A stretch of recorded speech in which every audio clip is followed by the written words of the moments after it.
मैं उन अंधभक्तों से ये पूछना चाहती हूं, आखिर मोदी जी ने पिछले 10 सालों में कितनी ही बार प्रेस कॉन्फ्रेंस की है? आखिर प्रधानमंत्री सवालों से इतना क्यों डरते हैं? जिस आदमी के ऊपर पूरे देश को संभालने की जिम्मेदारी है, वो प्रधानमंत्री अपनी आलोचनाएं सुनना बर्दाश्त नहीं कर सकते, जिसके चलते आज लोगों की आवाजों को दबाने का काम मोदी जी की सरकार कर रही है और तमाम सोशल मीडिया यूट्यूब चैनल्स को बंद कर रही है। और आप आज भी मुद्दों पे बात न करके वही राम मंदिर और 370 पे वोट मांग रहे हैं। नमस्कार, मैं हूं आपके साथ कोमल सिसोदिया। लोकसभा चुनाव बेहद ही नजदीक हैं और आज 12 अप्रैल हो गई और पहले चरण के चुनाव के लिए महज 1 हफ्ता बचा है।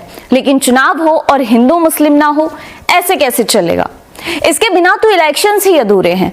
एक तरफ से विपक्ष है जो अपने मैनिफेस्टो में जनता की हक की बात कर रहा है, जिसमें उनका फोकस महिला, किसान और गरीब और युवाओं पर है। साथ ही वो एमएसपी गारंटी कानून की बात कर रहे हैं, अग्निवीर योजना खत्म करने की बात कर रहे हैं। साथ ही साथ महंगाई, बेरोजगारी और तमाम मुद्दों पर विपक्ष बात कर रहा है।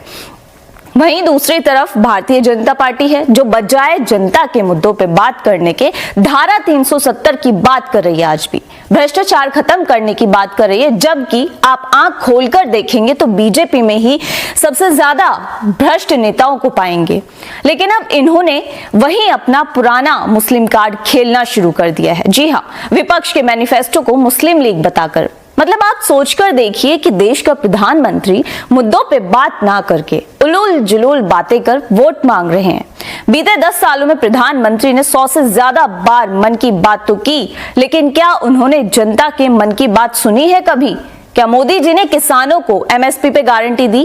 क्या मोदी जी ने अपनी उन पहलवान बेटी विनेश की आवाज सुनी जो जंतर मंतर पे बैठ के उनसे न्याय की गुहार लगा रही थी?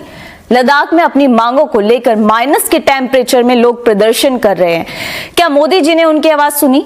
मणिपुर में हुई हिंसा में लोग चिल्लाते रहे, महिलाओं की आबरू के साथ खिलवाड़ होता रहा, क्या मोदी जी ने उन महिलाओं की आवाज सुननी चाहिए? नहीं। फिर ऐसे में मन की बात करने का क्या ही मतलब बनता है जब देश का प्रधान सेवक अपने देश की समस्याओं को सुनना नहीं चाहता? मैं उन अंधभक्तों से ये पूछना चाहती हूं, आखिर मोदी जी ने पिछले 10 सालों में कितनी ही बार प्रेस कॉन्फ्रेंस की है? आखिर प्रधानमंत्री सवालों से इतना क्यों डरते हैं?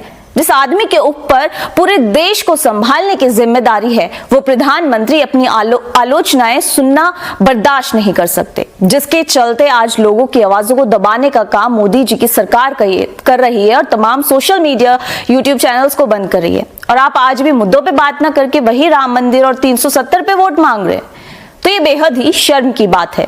लेकिन विपक्ष के मैनिफेस्टो को मुस्लिम लीग बताने पर अब राहुल गांधी ने इसके जवाब में कहा है कि ये चुनाव 2 विचारधाराओं की लड़ाई है। एक तरफ कांग्रेस है जिसने हमेशा भारत को जोड़ा और दूसरी तरफ वो हैं जिन्होंने हमेशा लोगों को बांटने की कोशिश की है। इतिहास गवाह है किसने देश का विभाजन चाहने वाले ताकतों से हाथ मिलाकर उन्हें मजबूत किया और कौन देश को एकता और स्वतंत्रता के लिए लड़ा। कौन भारत छोड़ो आंदोलन के समय अंग्रेजों के साथ खड़ा था जब भारत की जेलें कांग्रेसी नेताओं से भर गई थी? तब कौन देश को बांटने वाली ताकतों के साथ राज्यों में सरकार चला रहा था? राजनीतिक मंचों से झूठ की बौछार करने से इतिहास नहीं बदलता। राहुल गांधी ने ये प्रधानमंत्री मोदी पर पलटवार किया है। जी हाँ, मोदी जी विपक्ष के, कांग्रेस के जो मैनिफेस्टो उन्होंने रिलीज किया है, आप एक बार उसको पढ़ के देखिए। मैं आपसे एक बार रिक्वेस्ट करूंगी कि आप खुद जाकर अपोजिशन के जो मैनिफेस्टोज उन्होंने जारी किए हैं, चाहे वो कांग्रेस का है चाहे वो समाजवादी पार्टी का, आप एक बार जाकर के पढ़ेंगे तो आपको समझ आ जाएगा कि क्या वो मुस्लिम लीग का है या जनता के हित में वो मैनिफेस्टो लेकर के आए हैं।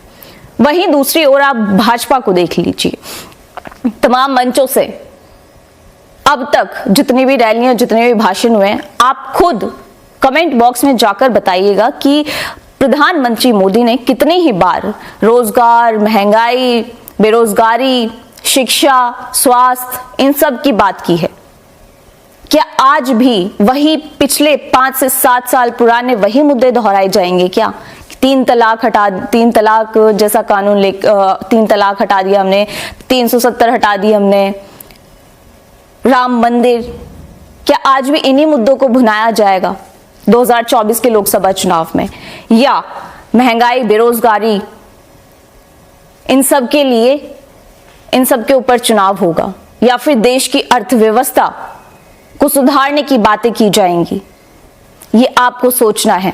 लेकिन फिलहाल आप जाइए और जाकर एक बार विपक्ष का मैनिफेस्टो पढ़ें, फिर बताइएगा कि क्या विपक्ष का जो मैनिफेस्टो है क्या वो मुस्लिम लीग वाला मैनिफेस्टो उन्होंने बनाया है अपना। लेकिन फिलहाल आज के इस वीडियो में इतना ही, फिर मिलते हैं आपसे अगले किसी मुद्दे के साथ में। तब तक के लिए नमस्कार।